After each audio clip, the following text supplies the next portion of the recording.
नमस्कार विद्यार्थी मित्रांनो, बेसिक पासून गणित या व्हिडिओ सिरीजमध्ये आपले सर्वांचे स्वागत आहे।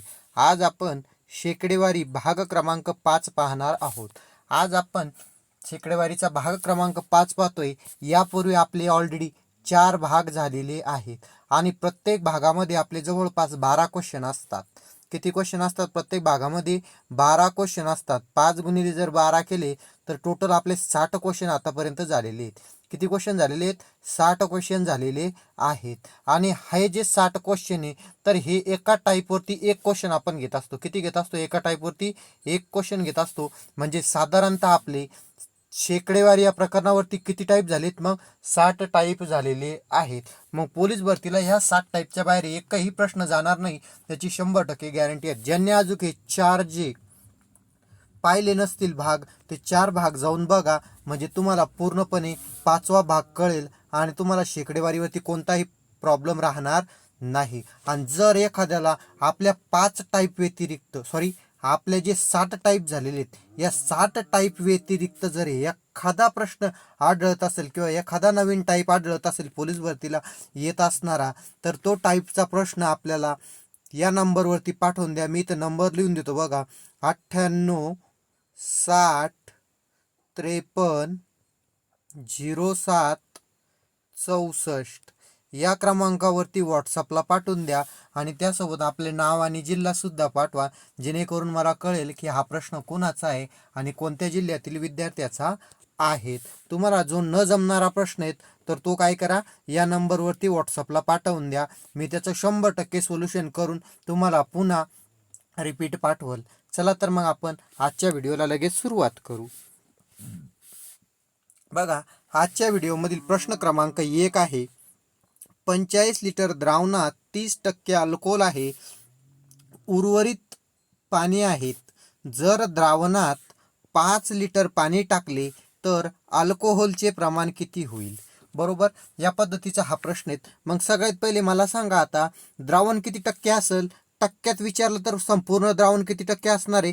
100% असणार आहे, बरोबर। आणि लिटरमध्ये विचारलं तर पहिले द्रावण असणार किती टक्के? Litre 45 litre.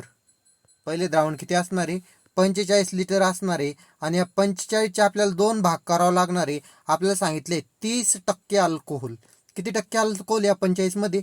30% अल्कोहोल आहे। किती टक्के अल्कोहोल आहे? 30% अल्कोहोल आहेत। मग 100% पैकी 70% काय असेल याच्यात? पाणी। 70% काय असणार आहेत? पाणी असणार आहेत। आणि अल्कोहोल किती टक्के आहेत? मग 30% अल्कोहोल आहे। मग 45चे काय करा, 30% काढून घ्या।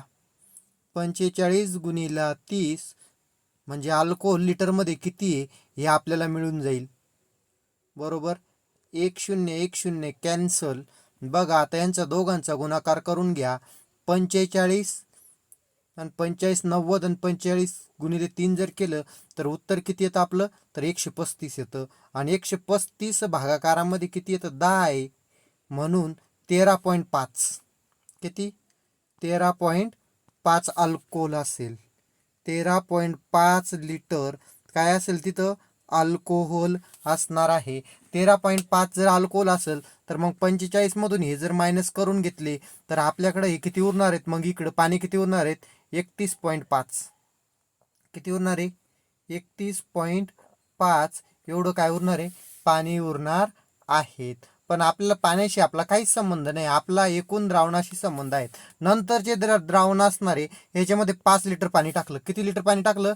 5 लिटर पाणी टाकलं म्हणजे टोटल द्रावण किती झालं? मग टोटल द्रावण झालं 50 लिटर। टोटल द्रावण किती झालं? तर 50 लिटर झालेलं आहेत। आणि याच्यामध्ये बघा, इथं अल्कोहोलमध्ये काही बदल झालेले आहेत का? काहीच बदल झालेला नाही आहेत। मग अल्कोहोल आपलं किती असणार आहे?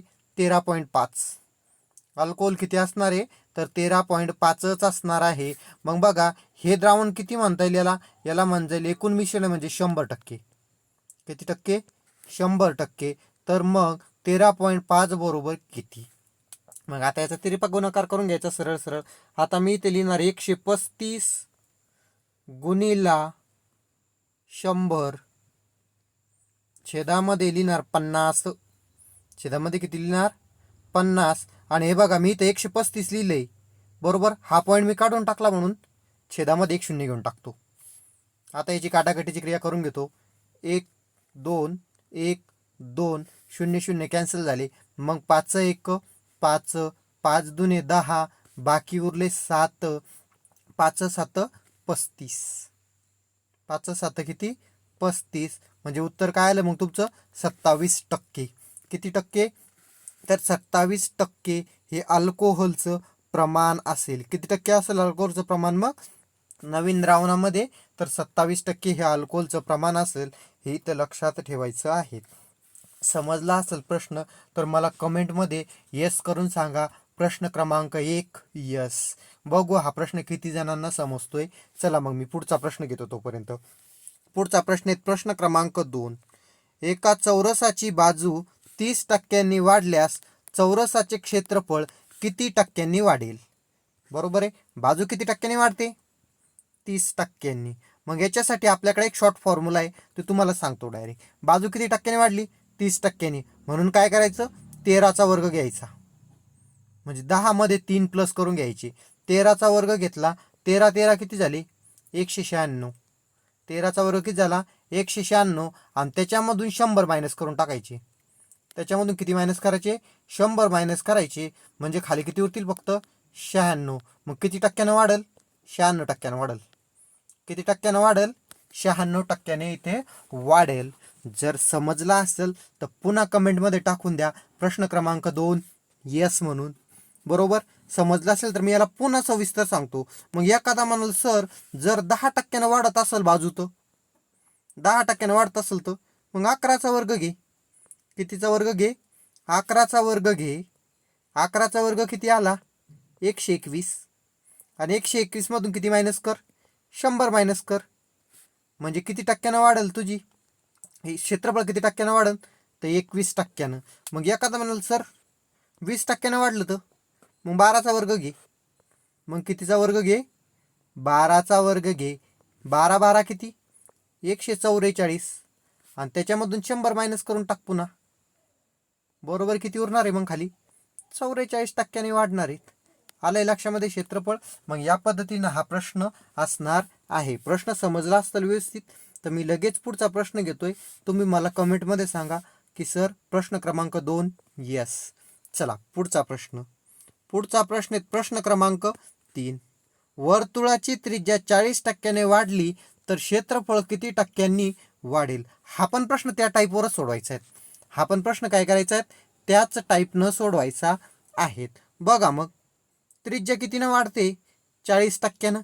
मग मी तुम्हाला सांगितलंय 40% वाढत असेल तर 10 प्लस किती करायचे 4. किती झाले मग 14. 14चा वर्ग घ्यायचा. 14चा वर्ग आपल्याला माहिती आहे किती आहे 196. बरोबर. त्यातून 100 मायनस करून टाकायचे. मग किती उरले खाली तर 96 उरले. मग किती टक्क्यानं वाढेल क्षेत्रफळ तर 96% वाढेल. किती नंबरला होता पर्याय पर्याय क्रमांक 2 होता. जर प्रश्न 3 पण कळला असेल तर कमेंटमध्ये टाकून द्या प्रश्न क्रमांक 3 यस. बघू मी शिकवलेलं किती मुलांना समजतंय आणि आपली ट्रिक्स पण कशी वाटली ते पण मला व्यवस्थित सांगा. कसं वाटतंय मी सांगितलेली पद्धत एकदम सोपी. बघा जर एखादा म्हणताल सर 10% त्रिज्या वाढली तर मग 11चा वर्ग घ्यायचा. बरोबर. 11चा वर्ग घ्यायचा. 11चा वर्ग 121 मायनस करायचे 100. बरोबर. क्षेत्रफळ वाढणार आहे 21%. किती टक्क्यानं वाढणार क्षेत्रफळ मग 21% वाढणार आहे. या पद्धतीचा हा प्रश्न समजला असेल तर एकदा व्हिडिओला लाईक करून घ्या आणि कमेंटमध्ये टाकून द्या प्रश्न क्रमांक 3 यस. प्रश्न क्रमांक 4. वर्तुळाची त्रिज्या 30% कमी केली असल्यास वर्तुळाचे क्षेत्रफळ किती टक्क्यांनी कमी होईल. आता कमी होते मग लक्षात ठेवा आपण पहिल्यांदा 10 मध्ये प्लस करतो. आता काय कमी झालेले आहेत मग 10 मधून 3 मायनस करायचे. आता 30% वाढते म्हणून किती मायनस करायचे 10 मधून 3 मायनस करायचे. किती आलं उत्तर आपलं 7 आलं. हा 7चा वर्ग घ्यायचा आणि 100 मधून मायनस करून टाकायचा. 7चा वर्ग किती झाला 49. मग 100 मधून मायनस करायचा. 100 मायनस 49 बरोबर किती मग 51% काय होईल ती मग कमी होईल. किती टक्क्यांनी कमी होईल मग ती? तर 51% कमी होईल. इथं लक्षात ठेवायचं आहे. एखादा म्हणत असेल सर मग 10% कमी झाली तर काय करू? किती टक्क्यांनी? 10% कमी झाली तर 10 मधून 1 मायनस कर. 10 मधून 1 मायनस केला म्हणजे उत्तर किती येणार तुझं? 9 येणार आहे. 9चा वर्ग घे. 9चा वर्ग किती झाला? 81 झाला. आणि 81 100 मधून मायनस करून टाक. 81 100 मधून मायनस करून टाक. 81 मायनस 100 बरोबर किती होतात मग? 19 होतात. मग किती टक्क्यांनी कमी होईल ती? तर 19% कमी होईल. किती टक्क्यांनी कमी होईल? 19% कमी होईल. हा बी प्रश्न जर तुम्हाला व्यवस्थित समजला असेल तर मग कमेंटमध्ये टाकून द्या प्रश्न क्रमांक 4 एक्स यस म्हणून. काय करायचे? प्रश्न क्रमांक 4 यस म्हणून टाकून द्यायचे, म्हणजे मला कळल मी सांगितलेला कोणता टाईप मी आज चांगला शिकवला आहे आणि कोणत्या टाईपवरती कोणत्या प्रश्न क्रमांकावरती जास्त मला यसच्या कमेंट येत आहे. चला पुढचा प्रश्न आहे. प्रश्न क्रमांक 5. एक व्यक्ती स्वतःच्या पगाराच्या 5% जेवणावर खर्च करतो, 15% कपड्यावर खर्च करतो, 20% मनोरंजनावर खर्च करतो, तरी सुद्धा त्याच्याकडे 1800 रुपये शिल्लक राहतात, तर त्याचा एकूण पगार किती? या पद्धतीचा प्रश्न आहे. मग त्याचा खर्चाची बेरीज करून घ्या एकदा टक्क्यांची. खर्च किती आहे पहिला? 5% अधिक 15% अधिक 20% बरोबर 40%. एकूण खर्च किती करतो तो? 40% करतो. मग त्याचं पेमेंट किती असणार आहे पूर्ण? 100%. बरोबर. मग त्याच्याजवळ पेमेंट जे आहेत किती टक्के उरलं? तर टक्क्यामध्ये उरलं 60% पेमेंट त्याच्याकडं. किती उरलं? 60% पेमेंट उरलेलं आहे. आणि 60% बरोबर किती मग? 1800. उर्वरित पेमेंट किती दिले आहेत आपल्याला? 1800 रुपये दिलेले आहेत. आणि आपल्याला विचारलंय 100% पेमेंट किती, एकूण पगार किती? एकूण पगारचा त्याचा 100% बरोबर. मग क्रिया करून घ्यायची, तिरकस गुणाकाराचा. 1800 गुणिला 100 छेदामध्ये 60 भागिले छेदामध्ये किती? 60. आता याचा भागाकार करून घेऊ आपण. बघा, हा एक शून्य कॅन्सल, हा एक शून्य कॅन्सल, 6 1 6 आणि 6 3 18 आणि जेवढे शून्य बाकी तेवढे ठेवून द्या. 1 2 आणि 3 शून्य बाकी. उत्तर आलंय 3000. म्हणजे त्याचा पगार किती असेल पूर्णपणे? तर 3000 हा त्याचा पगार असेल. जर प्रश्न समजला असेल तर कमेंटमध्ये टाकून द्या प्रश्न क्रमांक 5 यस. चला पुढचा प्रश्न बघू. पुढचा प्रश्न आहे बघा. पुढचा प्रश्न आहे प्रश्न क्रमांक 6. पुढचा प्रश्न किती आहे? प्रश्न क्रमांक 6. एक व्यक्ती स्वतःच्या पगाराच्या 25% जेवणावर, उर्वरित पगाराच्या 30% रक्कम कपड्यावर खर्च करतो, तरी सुद्धा त्याच्याकडे 5250 रुपये शिल्लक राहतात, तर त्याचा एकूण पगार किती? या पद्धतीचा प्रश्न आहे. आता पहिल्यासारखे आपल्याला याची बेरीज करता येणार नाही, कारण की का? तर इथं उर्वरित पगाराचे विचारले. काय विचारलं इथं? उर्वरित पगाराच्या विचारलेलं आहेत. लक्षात ठेवा, इथं काय विचारले? उर्वरित पगाराच्या. पहिले उर्वरित पगाराचा शब्द होता का? तर नव्हता. मग आता याला काय करायचे? समीकरणामध्ये मांडून दाखवतो एकदा. बघा, 5250 गुणिला 100 घ्यायचा. गुणिला किती घ्यायचा? 100 घ्यायचा. आणि छेदामध्ये खर्चलेलं पेमेंट मायनस करायचं 100 मधून. 100 मधून किती टक्के खर्चलं? 25% खर्चलं. पुन्हा गुणाकारामध्ये डबल खर्चलंय त्यानं उर्वरित पगारामधून. मग अंशामध्ये घ्यायचे 100 आणि छेदामध्ये करायचे 100 मायनस 30. 100 मायनस किती? 30. पुढचा प्रश्न बघू आता. आता पुढे याला सोडून घेऊ. पुढचा प्रश्न बघण्याआधी याला सॉल्व्ह करावं लागणार आहे आपल्याला. मग सॉल्व्ह करून घेऊ याला. आता बघा, मग इथं जशाला तसं राहील. 5250 गुणिला 100 छेदामध्ये किती येतील? 75 गुणिला 100 छेदामध्ये 70. छेदामध्ये किती? 70 येतील. आता यांची आपण काटाकाटीची क्रिया इथं करून घेऊ. बघा, बघा हा एक शून्य, हा एक शून्य कॅन्सल, 25 एक 25, 25 त्रिक 75 आणि 25 चोक 100. बरोबर. 3 एक 3, 3 एक 3, बाकी उरले 2, 3 7 21,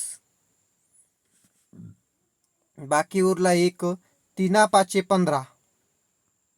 बरोबर. इथपर्यंत झालंय क्लिअर. मग आता याला डायरेक्ट 7 न भाग देऊ. 7 एक 7, 7 2 14, बाकी उरले 3, 7 5 35. मग आपल्याकडे काय उरलंय आता बाकीमध्ये, जेवढं उरलेलं आहे बाकी तेवढं सगळं गुणाकारामध्ये मी इथे लिहून घेतो समोर. बरोबर.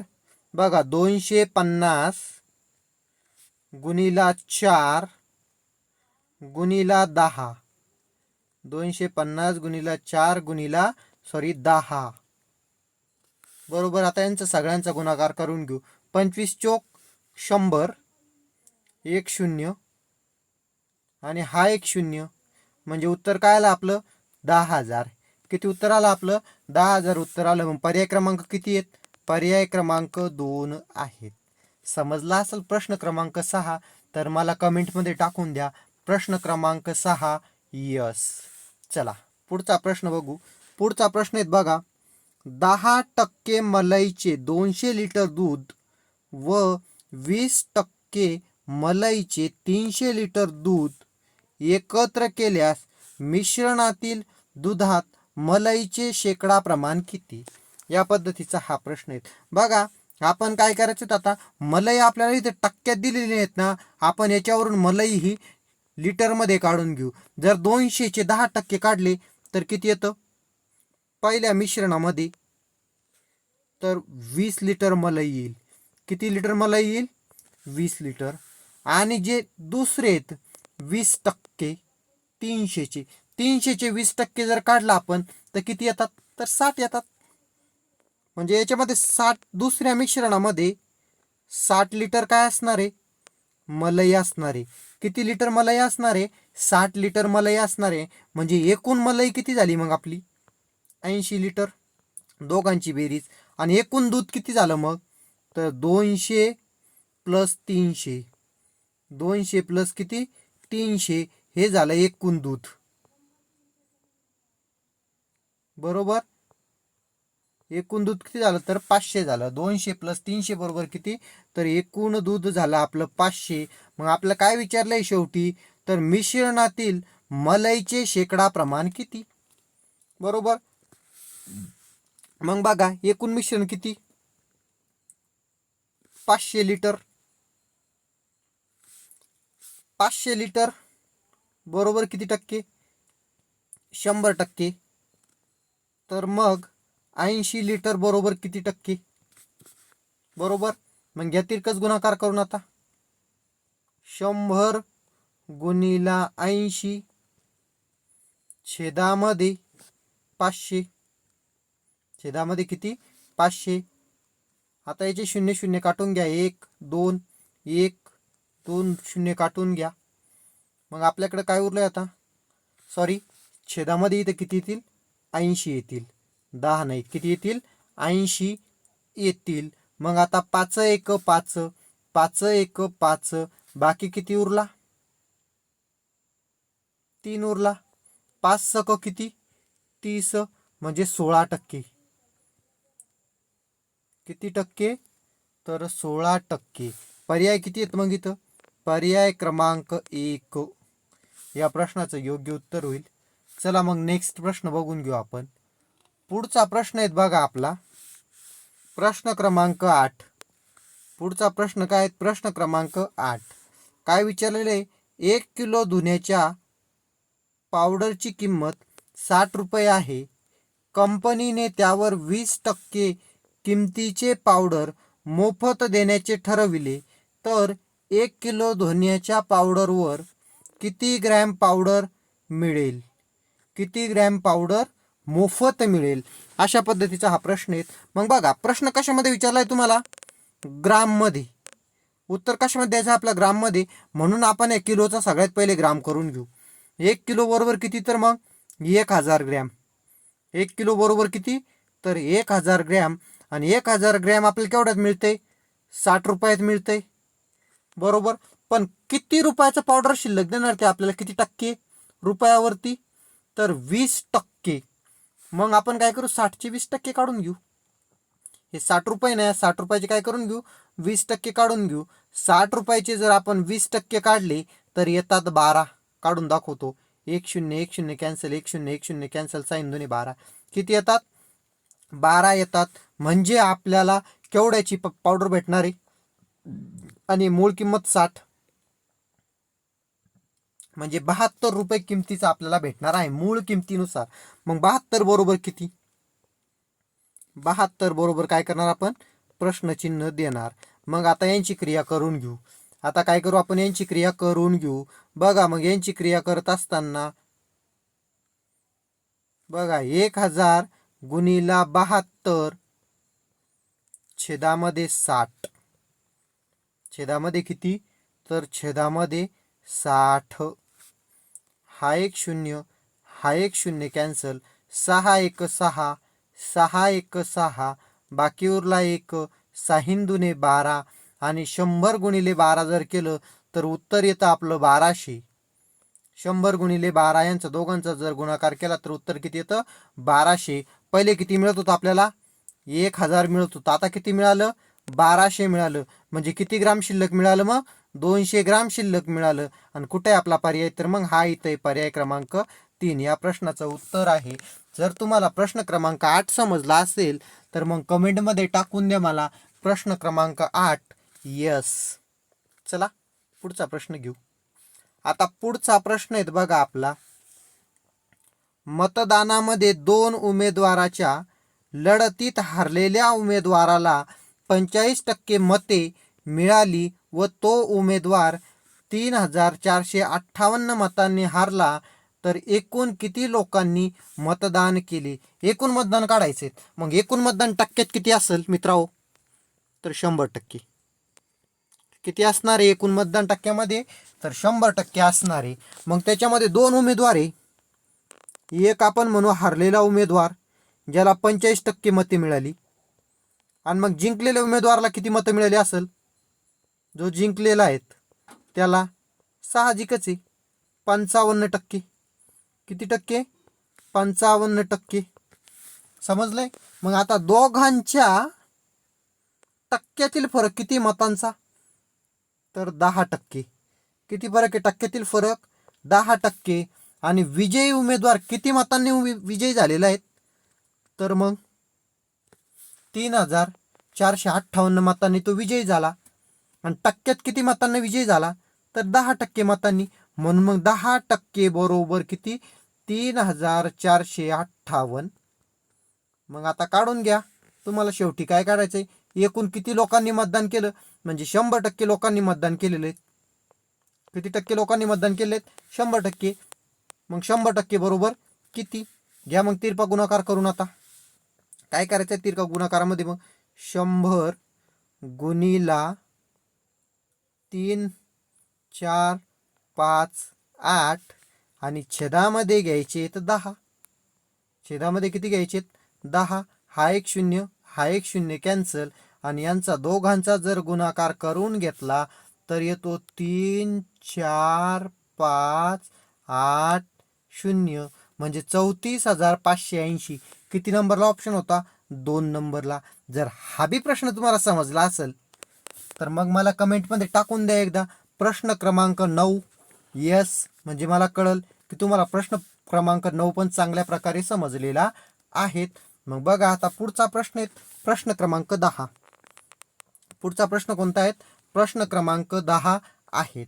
काय प्रश्न आहेत, अनुक्रमे 2 संख्या अनुक्रमे पहिल्या संख्येच्या 30% 40% लहान आहेत, तर तिसरी संख्या दुसऱ्या संख्येपेक्षा किती टक्क्यांनी लहान आहेत. किती संख्या आहेत आपल्याकडं, 3. बघा, पहिली, 1, दुसरी आणि तिसरी. आपल्याला कोणत्या संख्येसोबत तुलना केली आहे, पहिल्या संख्येसोबत. कोणत्या संख्येसोबत तुलना केलेली आहे, पहिल्या संख्येसोबत. मग पहिली संख्या जर आपण 100 मानली तर दुसरी संख्या त्याच्यापेक्षा कितीनं लहान आहे? 30% लहान आहे. किती टक्क्याने लहान आहे? 30% लहान आहे. म्हणल्यावर दुसरी संख्या किती येणार आहे? 70 येणार आहे. पाहिजे तर तुम्ही 100चे 30% काढा आणि त्यातून 30% मायनस करून घ्या. किती येणार आहे उत्तर? 70. आणि तिसरी संख्या जी आहे तर मग 40% लहान आहे म्हणल्यावर मग ती किती आहे? तर 60 आहे. ती किती आहेत? 60 आहे. कारण की तुम्ही 100चे जर 40% काढले आणि त्यातून मायनस करून टाकले तर तुम्हाला उत्तर 60 मिळणार आहे. आता या मिळाल्या तिन्ही संख्या आपल्याला. पण मग आता काय सांगतोय? तुलना कोणाकोणाची केली?